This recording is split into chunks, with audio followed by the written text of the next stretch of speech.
Hello! আজকের এই বিশেষ বিশ্লেষণে আপনাদের সবাইকে স্বাগত। আচ্ছা, একবার ভাবুন তো, প্রতিদিন ঠিক একই সময়ে এমন একটা গোপন সুইচ অন হয়ে যাচ্ছে যা আমাদের শরীর আর মনকে পুরোপুরি বদলে দিতে পারে। হ্যাঁ, ঠিক এমনই একটা দাবি করা হয়েছে আমাদের আজকের সোর্স মেটেরিয়ালে। প্রাচীন কিছু গ্রন্থে ৩-৪০ মিনিটের এই সময়টাকে ঘিরে রীতিমতো একটা রহস্যময় ফর্মুলার কথা বলা হয়েছে। তো চলুন আর দেরি না করে এই প্রাচীন ফর্মুলার একদম গভীরে ডুব দেয়া যাক। রাত তখন গভীর, চারদিক একদম শুনশান। পুরো পৃথিবী যখন গভীর ঘুমে আচ্ছন্ন, ঠিক সেই মুহূর্তে মানে ভোর ৩:৪০ আসলে কি ঘটে? প্রাচীন গ্রন্থগুলো দাবি করছে ঠিক এই মিনিটটা থেকেই নাকি মানুষের শরীরে আর মনে একটা বিশাল রূপান্তর শুরু হয়। উৎস থেকে আমরা জানতে পারছি সাধারণ মানুষ যখন নাক ডেকে ঘুমোচ্ছে তখন যারা এই নির্দিষ্ট সময় জেগে ওঠেন তারা নাকি এক অন্য মাত্রায় পৌঁছে যান। মানে এটা কিন্তু নিছকই কোনো কাকতালীয় ব্যাপার না, রীতিমতো একটা সুনির্দিষ্ট জাগরণের মুহূর্ত। প্রাচীন মুনি ঋষিরা এই বিশেষ সময়টার একটা দারুণ নাম দিয়েছেন, ব্রহ্ম মুহূর্ত, মানে সৃষ্টির সময়। আবার তান্ত্রিকরা একে বলেন সিদ্ধিকাল। সোজা কথায় দিনের সবচেয়ে পাওয়ারফুল সময় হলো এটা। দাবি করা হচ্ছে যারা নিয়মিত এই সময়টাতে ওঠার অভ্যেস করতে পারেন তারা নাকি মানুষের স্বাভাবিক সীমাবদ্ধতাগুলোকে একদম টপকে যান আর এক গোপন জ্ঞানের অধিকারী হন। মানে শুধু ঘুম থেকে ওঠাই শেষ কথা নয়, বরং নিদের ভেতরের এক অসীম সম্ভাবনাকে জাগিয়ে তোলাই হল এর আসল উদ্দেশ্য। তো চলুন প্রথম অংশটা একটু দেখে নিই। সময় এবং সত্ত্বগুণ, কোষ মেরামত আর মানসিক স্বচ্ছতার রহস্য। আমাদের সোর্সে বলা প্রথম রহস্যটা হল কালের ওপর বিজয় বা সময়ের ওপর নিয়ন্ত্রণ। মহর্ষি পতঞ্জলির যোগসূত্রে একদম স্পষ্ট বলা হয়েছে ব্রহ্ম মুহূর্তে জেগে ওঠো। কিন্তু কেন? উৎস দাবি করছে যে ঠিক এই সময়টাতে এসে সময়ের গতি নাকি কিছুটা ধীর হয়ে যায়। বলা হয় ভোর ৩:৪০ আমাদের শরীরের কোষগুলো সবচেয়ে দ্রুত গতিতে নিজেদের মেরামত বা রিপেয়ার করতে শুরু করে, আর এর ফলেই নাকি বয়স বাড়ার প্রক্রিয়াটা স্লো হয়ে যায়। মানে শারীরিক তারুণ্য ধরে রাখার এক প্রাচীন রহস্য লুকিয়ে আছে এই সময়টার ভেতরেই। আর এই ব্যাপারটা কিন্তু দারুণ একটা বিষয় তুলে ধরছে। দেখুন, প্রাচীন শাস্ত্রের দাবির সাথে আধুনিক বিজ্ঞানের কেমন একটা অদ্ভুত মিল পাওয়া যাচ্ছে। একদিকে অথর্ববেদে দাবি করা হচ্ছে এই ব্রহ্ম মুহূর্তে যিনি নিয়মিত জাগেন তিনি নাকি ১০৮ বছর পর্যন্ত বাঁচতে পারেন। আবার অন্যদিকে সোর্সটা আধুনিক বিজ্ঞানের একটা চমৎকার ডেটাও দেখাচ্ছে, যেখানে বলা হচ্ছে যারা ভোরে ওঠেন তাদের গড় আয়ু অন্যদের চেয়ে প্রায় ৭ বছর বেশি হতে পারে। তো বুঝতেই পারছেন প্রাচীন জ্ঞান আর আধুনিক গবেষণার এই সংযোগটা আসলেই কতটা চমকপ্রদ, তাই না? এবার আসা যাক দ্বিতীয় রহস্যে, যা লুকিয়ে আছে ত্রিগুণ বা ৩টি গুণের মধ্যে। শিবপুরাণ অনুযায়ী এই গোটা সৃষ্টি ৩টা গুণে ভাগ করা: সত্ত্ব, রজস আর তমস। রাতে থাকে তমস, মানে অন্ধকার আর অলসতা। দুপুরে থাকে রজস, যা আমাদের মধ্যে অস্থিরতা তৈরি করে। কিন্তু ঠিক ভোর ৩:৪০ তখন কেবল সত্ত্বগুণ রাজত্ব করে। উৎস দাবি করছে এই সত্ত্বগুণের কারণেই এই সময়ে মানুষের মন একদম পরিষ্কার আয়নার মতো স্বচ্ছ হয়ে যায়।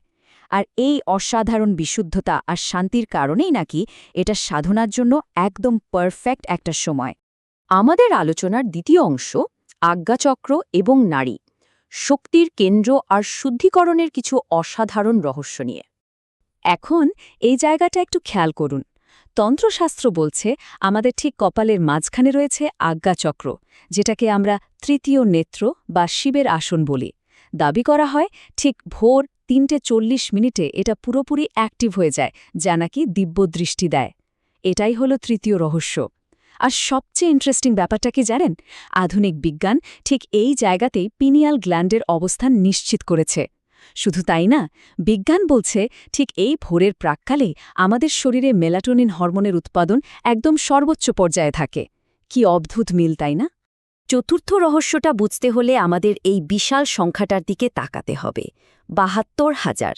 হ্যাঁ, ঠিকই শুনেছেন।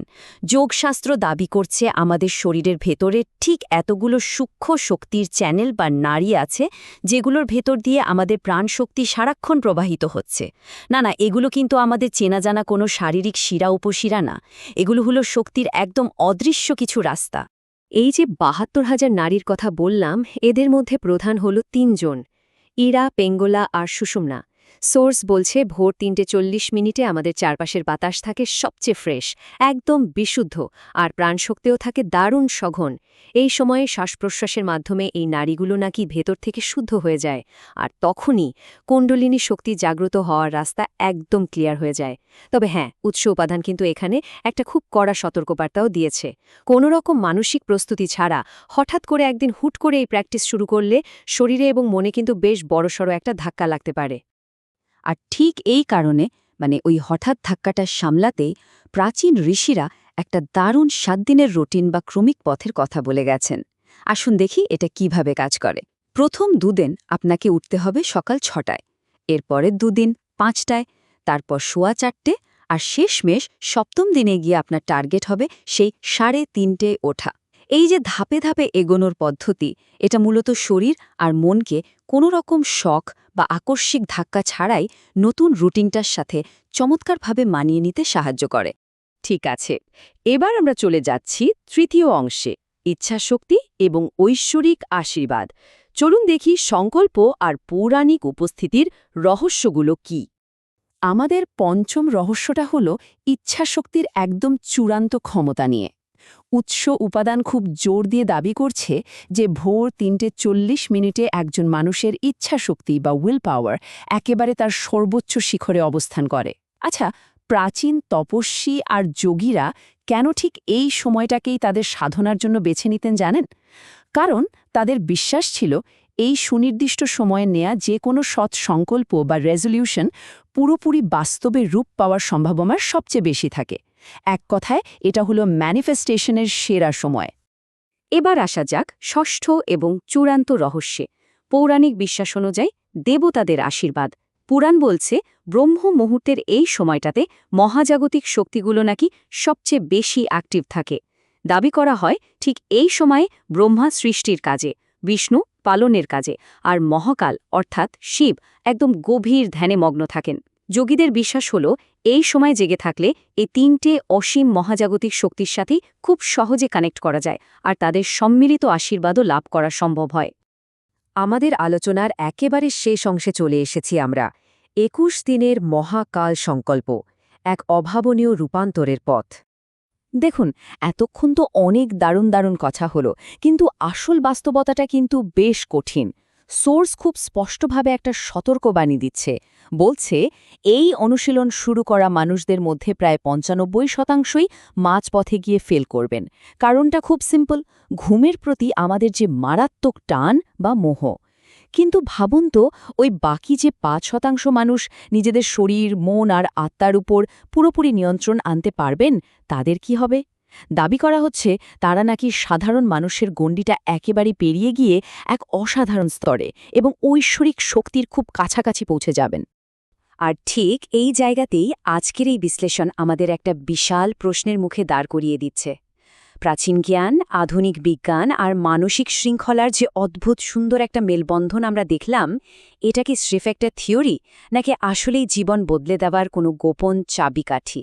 উৎস উপাদানটি কিন্তু আমাদের একটা ২১ দিনের সংকল্প নেওয়ার চ্যালেঞ্জ ছুড়ে দিয়েছে।